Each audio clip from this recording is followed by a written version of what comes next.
Hi,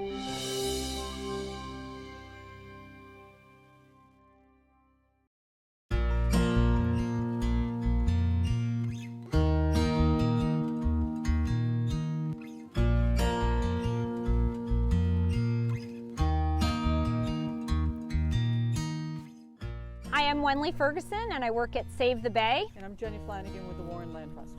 And we're at the Sowams Preserve, which is a parcel of land owned by the Warren Land Trust along the Palmer River in Warren. And the Land Trust and Save the Bay and the Natural Resources Conservation Service have been working on protecting this land for the last 7 years.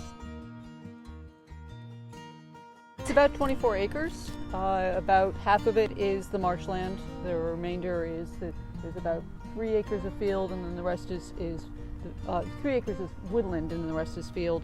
The field is being converted to pollinator habitat. We are no longer haying or doing any other agricultural practices on it. We've had the property under management since 2020, and we've been doing active.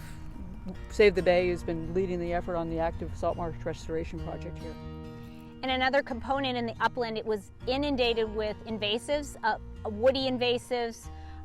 So the Land Trust, through the Wetland Reserve easement funding, has been able to hire a contractor to cut and treat the woody invasives, and then also do the seeding of the native grasses and the pollinator species. And you can see the invasive Phragmites behind us. This fresh water got impounded behind these embankments and stone walls, and now we have these drainage features going through those embankments to give that fresh water a path out. The reason why Save the Bay and NRCS started reaching out to property owners along with the Warren Land Trust in the Palmer River, this is a low-lying upland adjacent to a salt marsh. And with sea level rise, we want to protect the areas where these marshes can move inland or migrate inland.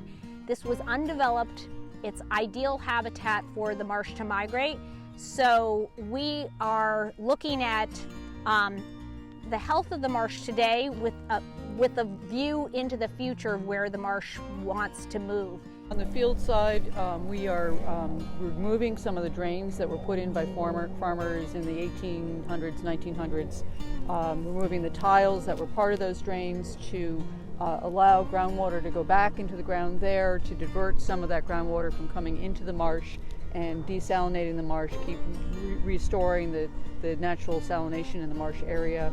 So our goal here is restoring the marsh platform and the hydrology, reducing some of the invasives in the marsh and the marsh migration corridor, as well as restoring this unbelievable upland and the diversity of pollinator species.